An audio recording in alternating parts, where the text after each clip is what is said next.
মুরব্বীরা কেমন আছেন? ভাইয়েরা কেমন আছেন? মা বোনেরা কেমন আছেন?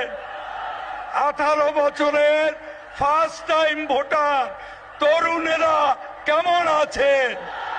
মনে রাখবেন, we have a plan. We have a plan for the people and for the country. ইনশাআল্লাহ আমরা সেই প্ল্যান বাস্তবায়ন করব।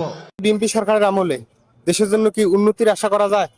মনে হয় উন্নতি হবে না ভাই। কেন হবে না? যে দেখতেছি